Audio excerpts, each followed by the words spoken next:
ओम परमात्मने नमः। अब भगवान आगे के 3 श्लोकों में अपना उदाहरण देकर लोक संग्रह की पुष्टि करते हैं।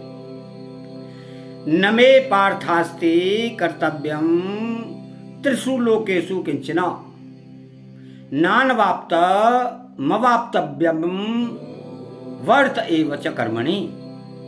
पार्थ, हे पार्थ, मैं मुझे त्रिषु तीनों लोकेषु लोकों में न तो किंचन कुछ कर्तव्य अस्ति है च और न अवाप्तव्यम प्राप्त करने योग्य वस्तु अनवाप्तम अप्राप्त है कर्मणि, फिर भी मैं कर्तव्य कर्म में एव ही वर्ते लगा रहता हूं।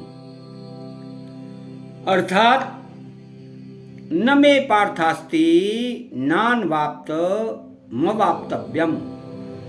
भगवान किसी एक लोक में सीमित नहीं है, इसलिए वे तीनों लोकों में अपना कोई कर्तव्य न होने की बात कह रहे हैं।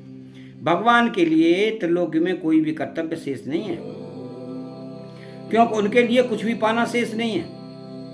कुछ न कुछ पाने के लिए ही सब मनुष्य पशु पक्षी कर्म करते हैं।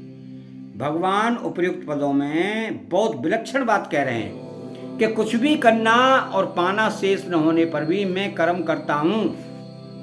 अपने लिए कोई कर्तव्य न होने पर भी भगवान केवल दूसरों के हित के लिए अवतार लेते हैं और साधु पुरुषों का उद्धार, पापी पुरुषों का विनाश तथा धर्म की स्थापना करने के लिए कर्म करते हैं। अवतार के सिवाय भगवान की सृष्टि रचना भी जीव मात्र के उद्धार के लिए ही होती है। स्वर्गलोक पुण्य कर्मों का फल भुगतने के लिए है और 84 लाख योनियां एवं नरक पाप कर्मों का फल भुगतने के लिए है। मनुष्य योनि पुण्य और पाप दोनों से ऊंचे उठकर अपना कल्याण करने के लिए है। ऐसा तभी संभव है जब मनुष्य अपने लिए कुछ न करे और संपूर्ण कर्म स्थूल शरीर से होने वाली क्रिया, सूक्ष्म शरीर से होने वाला चिंतन और कारण शरीर से होने वाली स्थिरता केवल दूसरों के हित के लिए ही करे, अपने लिए नहीं। कारण कि जिनसे वह कर्म किए जाते हैं वे स्थूल, सूक्ष्म और कारण तीनों ही शरीर संसार के हैं, अपने नहीं। इसलिए कर्मयोगी शरीर, इंद्रियां, मन, बुद्धि, पदार्थ आदि संपूर्ण सामग्री को जो वास्तव में संसार की ही है, संसार की ही मानता है और उसे संसार की सेवा में लगाता है। अगर मनुष्य संसार की वस्तु को संसार की सेवा में न लगाकर अपने सुख भोग में लगाता है तो बड़ी भारी भूल करता है। संसार की वस्तु को अपनी मान लेने से ही फल की इच्छा होती है और फल प्राप्ति के लिए कर्म होता है। इस तरह जब तक मनुष्य कुछ पाने की इच्छा से कर्म करता है तब तक उसके लिए कर्तव्य अर्थात करना शेष रहता है।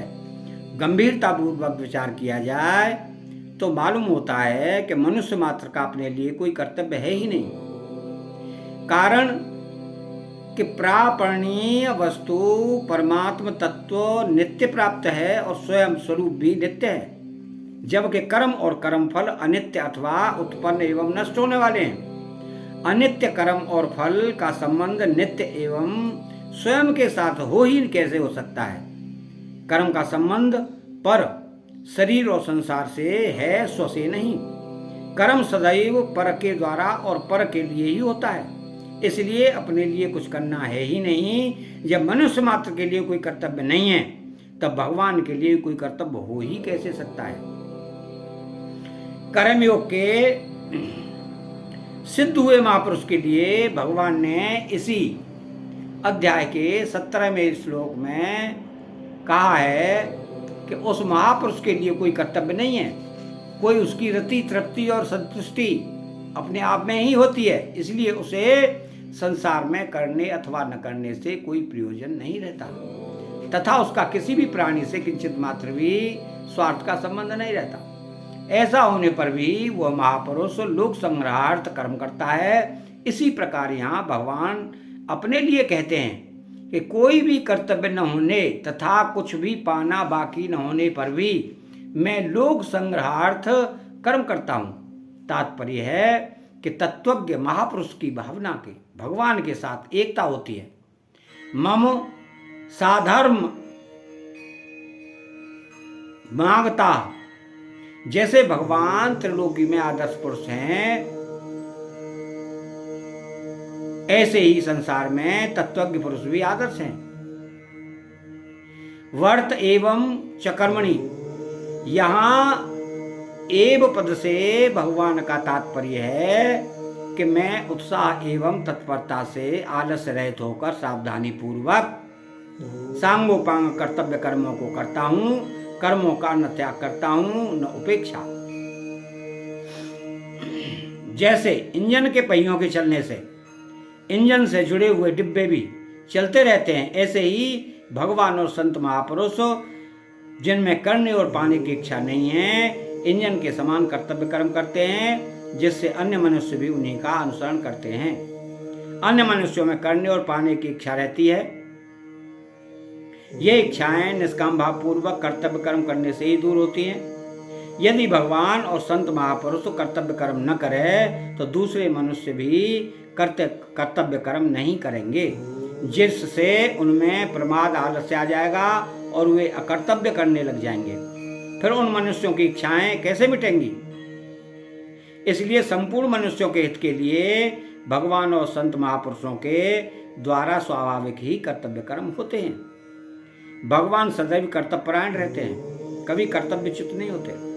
अतः भगवत परायण साधक को भी कभी कर्तव्यच्युत नहीं होना चाहिए। कर्तव्यच्युत होने से ही वह भगवत तत्व के अनुभव से वंचित रहता है। नित्य कर्तव्यपरायण रहने से याचक को, साधक को भगवत तत्व का अनुभव सुगमता पूर्वक हो सकता है।